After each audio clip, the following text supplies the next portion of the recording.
Welcome back to Braintree Today. I'm Martha Constantinides and you're watching BCAM TV. Now we'll be getting into our latest stories from the week.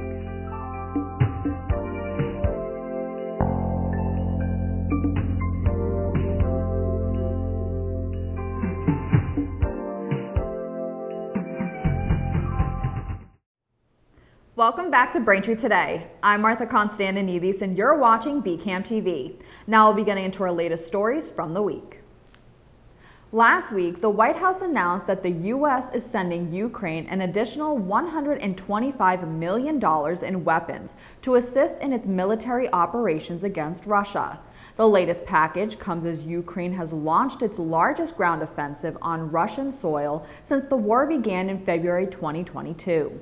The offensive in the Kursk region has prompted Moscow to declare an emergency and send reinforcements there. National Security spokesman John Kirby said Ukraine's use of U.S.-provided weapons in the offensive was in line with the administration's policies. The Biden administration has approved their use in cross-border counterstrikes against Russia, but not against targets deeper inside Russia. The weapons in this latest aid package will be drawn from existing U.S. stocks and will include Stinger missiles, artillery ammunition, high-mobility artillery rocket systems, ammunition, and vehicles. The shipment brings the total amount of U.S. aid to Ukraine to over $55 billion. At least 8 cancer doctors who were heading to an oncology conference were among dozens killed in a plane crash in Brazil on Friday. The ATR-72 twin-engine plane carrying 58 passengers and 4 crew members was headed for Sao Paulo's International Airport when it nosedived and crashed into Vinhedo. Emergency crews confirmed on Saturday they had recovered the remains of all 62 victims, including an unaccounted person later to be found on the plane. Regional Medical Council officials confirmed the deaths of all 8 doctors. Eduardo Baptistella, member of the Medical Council, said in a statement to Daily Mail, quote, "These doctors were going to an oncology conference. These were people who dedicated their lives to saving others," end quote. A fast-spreading wildfire tore through several neighborhoods close to the Greek capital of Athens on Monday. The chaotic fires prompted authorities to urge residents to evacuate their homes. According to local authorities, around 685 firefighters and 32 water-bombing aerial units have been deployed to extinguish the blaze that began Sunday near the town of Varnavas, just north of Athens. Emergency crews were tackling an extremely dangerous fire for more than 20 hours under dramatic conditions. The blaze showed no sign of subsiding, with 40 flare-ups recorded since the early hours of Monday morning. The fire services said officials have not said how big the fire is, but Greek public broadcaster ERT estimates it exceeds about 19 miles. In an unheard-of move, the Environmental Protection Agency has issued an emergency order to suspend all uses of the weed killer Dacthal, also known as DCPA. The decision, announced on August 6th, is based on the agency's findings that the herbicide poses serious health risks to unborn babies. This is the first time in nearly 40 years that the EPA has issued such an order. The chemical is widely used on crops such as broccoli, Brussels sprouts, cabbage, and onions. According to the EPA, fetuses exposed to the herbicide could suffer from low birth weight, impaired brain development, decreased IQ, and impaired motor skills. The agency estimates that pregnant women handling DCPA products could be subjected to exposures 4 to 20 times greater than what the EPA has deemed safe for fetuses. It could still take months for the product to be pulled off shelves due to the procedural requirements, and if the order is contested, it could take several years. Researchers have found that high blood pressure in women may give rise to a higher risk of migraines. In a new study, researchers in the Netherlands found that women with higher diastolic blood pressure, the lower number in a blood pressure reading, were 16% more likely to have migraines than women with normal diastolic blood pressure. The same association was not observed in men. Also in this study, other cardiovascular risk factors such as smoking and diabetes were not linked to migraines. Migraine sufferers are also at a higher risk of strokes and heart attacks. Most experts agree more research is needed in this area. Thanks for watching Braintree today. We'll be right back with more after the break.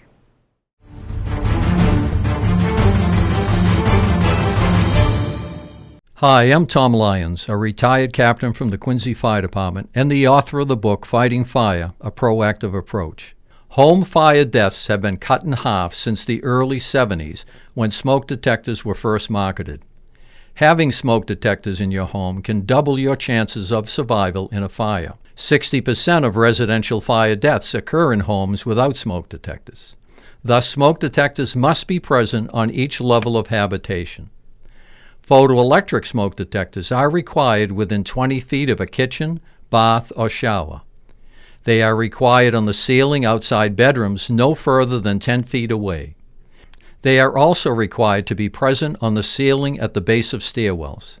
Additional placement may be required depending upon the year the home was built or when a substantial addition was added. Create a safe home environment. Maintain your smoke detectors. Thank you for doing so. Welcome back. Braintree police are investigating a shooting that occurred on Sunday morning on Washington Street. Around 8 a.m., officers responded to reports of gunfire outside a home. Upon arrival, they found the glass door of the residence shattered by several bullets. Local and state police were at the scene with crime scene tapes surrounding the front of the home. State police also placed approximately 30 evidence markers around the scene. Authorities have not yet identified any suspects and the investigation is ongoing. Anyone with information is urged to contact Braintree Police at 781-794-8600. It's been about 2 months since the Prop 2.5 override was voted into place during Braintree's special election in June. The tax increase provided an additional $6.5 million to immediately fund essential services and $1.5 million to help funds go farther in future years. The Town Council formally approved the override funding at their August meeting. The money has been divided between 4 sectors in the town, including $4 million for the school department, $1.5 million for the police department, $1.5 million for the town stabilization fund, and $1 million for the Department of Public Works. Even with this, town services are stretched thin. The school department still had to eliminate 43 positions, and the DPW still had to eliminate 15 positions. The library's budget is a mere $200 more than required by the State Accreditation Board, and Elder Affairs budget increased by only a little more than 0.5%. With property taxes increasing, Mayor Joyce proposed and the Town Council approved an increase to Braintree's Work-Off program. This program, which has been available for more than 20 years, offers homeowners over the age of 60 the opportunity to contribute their knowledge and experience to various town departments in exchange for a credit on their annual real estate tax bill. The maximum amount that can be credited is now $1,500 per household per year. Participation is limited, so if you would like additional details and information on how to apply, please contact Braintree's Elder Affairs Department at 781-848-1963. Town officials unveiled a statue honoring a retired vice admiral with a much-honored military career. Mayor Aaron Joyce said in a statement, quote, "The town green will now feature a monument dedicated to Colin James Kilrain. Kilrain exemplifies the highest ideals of service, bravery, and dedication to our country, most notably in America's war on terror. His illustrious career in the Navy serves as an inspiration to us all, and it is only fitting that we honor his legacy in a place so dear to his heart." End quote. Joyce said the unveiling is part of a multi-year planning effort to expand and reimagine the town green and to recognize Braintree heroes that served in conflicts not yet represented at Town Hall. The Norfolk County Sheriff's Office and the American Red Cross of Massachusetts are holding a community blood drive on Friday, August 16th from 12 p.m. to 5 p.m. at Braintree's Public Safety Complex located at 2015 Washington Street. Anyone interested in making a donation should call 1-800-733-2767 or visit redcrossblood.org and search Braintree zip code to make an appointment. Braintree's Department of Elder Affairs has a number of updates and activities for seniors this summer. As a reminder, the center's summer hours were altered, with the Senior Center now staying open until 7 p.m. to offer a light dinner, and closes early on Fridays at 1 p.m. Some activities that are offered throughout the summer include daily exercise classes, regulation bocce every Monday at 2 p.m., Fairy Card and Game Days on Tuesdays, and the Asian Outreach Group, which meets on Wednesdays. Then, every Monday at 11:30 a.m., the Norfolk County Sheriff's Office is offering safety programs for seniors. Some one-time events that are coming up this month include a visit from Therapy Gardens on August 15th for some local food trivia starting at 1 p.m. On August 20th at 4 p.m., Town Councilor Ann Quilty and Finance Director Michael Esmond will be answering residents' questions. And on August 21st, the Norfolk County Register of Deeds will visit for a registry overview and notification system seminar at 1 p.m. For more information, contact the department at 781-848-1963 or stop by at 71 Cleveland Avenue. Thank you for watching Braintree Today on BCAM TV. We'll be right back with more stories in the area. Hello, I'm Bill O'Donnell, Register of Deeds for Norfolk County. The holidays are a time of joy, but for some, a time of stress.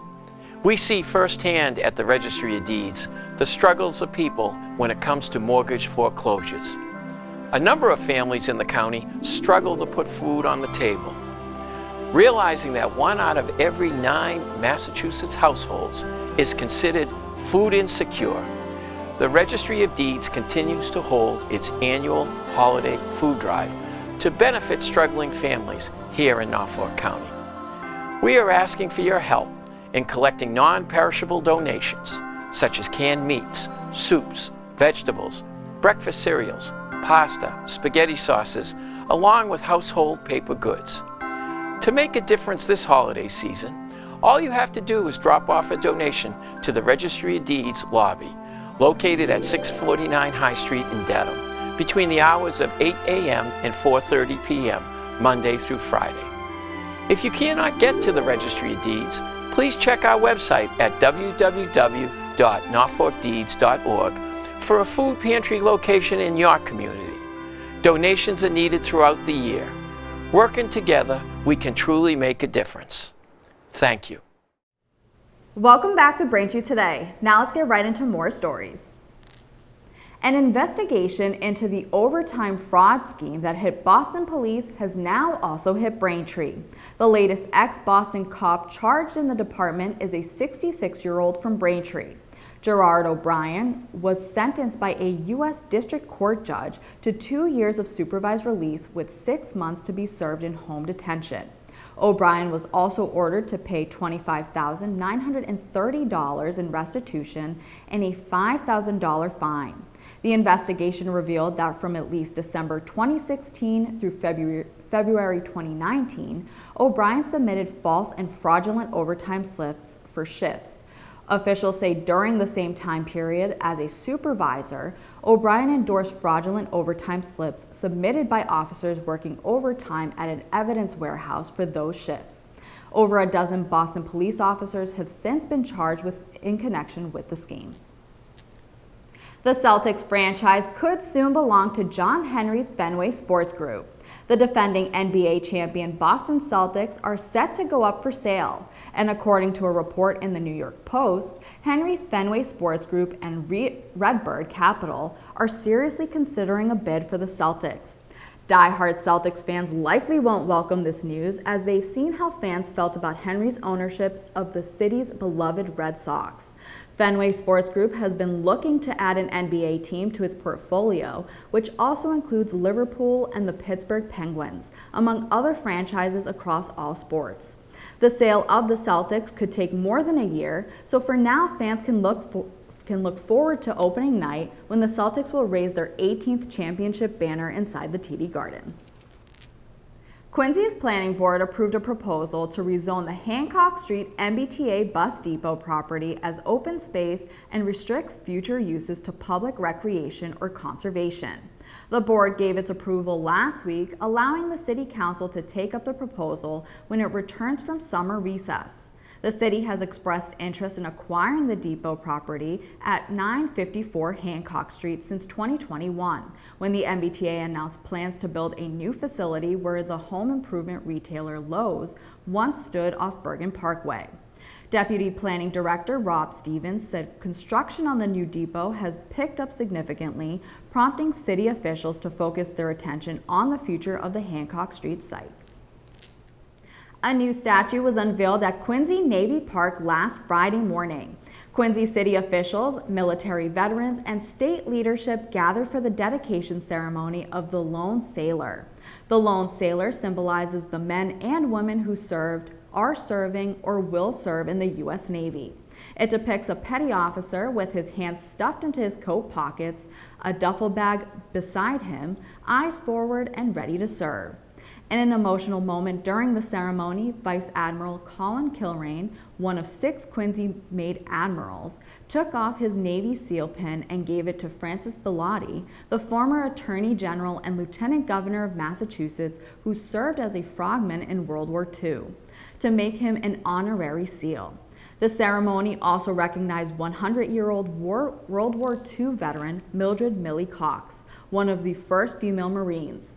Quincy joined several other cities to host a Lone Sailor Memorial, including Dallas, Texas, Long Beach, California, Pearl Harbor, Hawaii, and Normandy, France. From food to carnival rides to animals and exhibits, the Marshfield Fair returns again this month. The Marshfield Fair begins Friday, August 16th and runs through Sunday, August 25th from noon to 10 p.m. daily at the Marshfield Fairgrounds on Route 3A. Each day of the fair will be chock full of live music and entertainment, exhibits, demonstrations, rides, and games. While the full calendar of events is still in the works, the North River Blues Festival is scheduled for August 24th and 25th. Celebrating its 28th year, the festival is the main music event at the Marshfield Fair. For more information on tickets, specials, musical acts, and more, visit marshfieldfair.org. Thanks for watching Braintree today. We'll be right back with more in entertainment. Hi, I'm State Representative Bruce Ayers, and I'd like to introduce you to the Helping Hand program. With rising healthcare costs, all too often we hear stories about our seniors, veterans, and neighbors who may not have the proper insurance coverage they need for durable medical equipment. These individuals may be living on a fixed income and may not have the financial resources necessary to cover the cost of the equipment they need. We have a solution. The Helping Hand program provides free, durable medical equipment to residents in need. Items such as wheelchairs, walkers, crutches, canes, commodes, tub seats, and hospital beds are available through the program. We receive donations of lightly used equipment and store them at our facility in North Quincy. If you're in need of any of these items, you can pick them up free of charge and return them after any length of time. My scooters improve my mobility and independence. Thanks to Helping Hand, I can go to the store, visit the boardwalk, and do so much more. Helping Hand is a great resource for people who don't have insurance coverage. The Helping Hand program is successful thanks to the generosity of people who have donated durable medical equipment to our inventory. For more information about the program or to fill out an equipment request form, visit our website or call 617-472-9877. If you know someone in need of these items, we're always available to lend a helping hand. Welcome back to Braintree Today. This week in entertainment, we have 3 movie recommendations for you to watch. First up, The Instigators follows Rory and Cobby, 2 unlikely partners thrown together for a heist. However, when it goes awry, they team up to outrun police, backward bureaucrats, and a vengeful crime boss. The film stars Matt Damon and Casey Affleck, and also BCAM's very own Sarah Hamilton. You can watch The Instigators now on Apple TV. Next, It Ends With Us follows Lily, who overcomes a traumatic childhood to embark on a new life. When a chance meeting with a neurosurgeon sparks a connection, Lily begins to see sides of him that remind her of her parents' relationship. The film stars Blake Lively and Justin Baldoni. You can watch It Ends With Us now in theaters. And finally, One Fast Move follows a destitute young man who reconnects with his estranged father for support while trying to become a professional motorcycle racer. With a motorcycle store owner's help, he begins to dismantle the emotional barriers built by his father's absence. The film stars KJ Apa and Eric Dane. You can watch One Fast Move on Amazon Prime Video. That'll do it for news today. Remember, if you're a customer of Verizon, you can watch BCAM TV in high definition on channel 2128. I'm Martha Constantinides, and thank you for watching Braintree Today on BCAM TV. We'll see you next time.